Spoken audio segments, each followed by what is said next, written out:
কল্পনা করো, খুটখুটে অন্ধকারে থাকা একটা গ্রাম। আকাশটা কালো, মেঘে ছেয়ে আছে, আর বাতাসটা ইয়েন পাগলের মতো উল্লাস করছে। রুদ্রর জন্যে এই ঝড়ের রাতটা ছিল একটা বিশেষ সুযোগ। তার দাদুর বলা অমর বক্সের গল্পে বলা হয়েছিল এমন রাতেই নাকি সেই বক্স দেখায় আয়।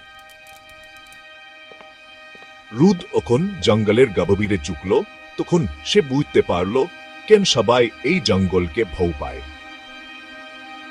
গাছগুলো এন তার দিকে ঝুঁকে পড়ছে, এন তাকে গিলে খাবে। বাতাসে একটা অদ্ভুত গন্ধ, মাটির নিচে কিছু একটা পচা গন্ধ। হঠা সামনে একটা আলো দেখতে পেল, একটা ভুতুড়ে নীলচে আলো, ঠিক এমনটা তার দাদু বলেছিলেন। অমর বক্সা ভয়ে ভয়ে হলেও রুট এগিয়ে গেল। বক্সটা হেন জীবন্তা, কোন বাতাস নেই, তবু পাতাগুলো জিরজির করছে। হঠা রুদ্র একটা কনস্বর শুনতে পেল, কিন্তু কোথা থেকে আসছে বুঝতে পারল না। কেন এসেছ? কণ্ঠটা কাঁপছে। রুদ বলল, আমি অমৃতপ চাই। বক্সটা নড়ে উঠল, মাটি থেকে জারু উঠে এসে রুদ্রর পা জড়িয়ে ধরল। কণ্ঠস্বরটা আরো ভারী, আরো ভয়ঙ্কর হয়ে উঠল। তুমি অমৃতপ চা, কিন্তু জানো কি তুমি কি হারাবে?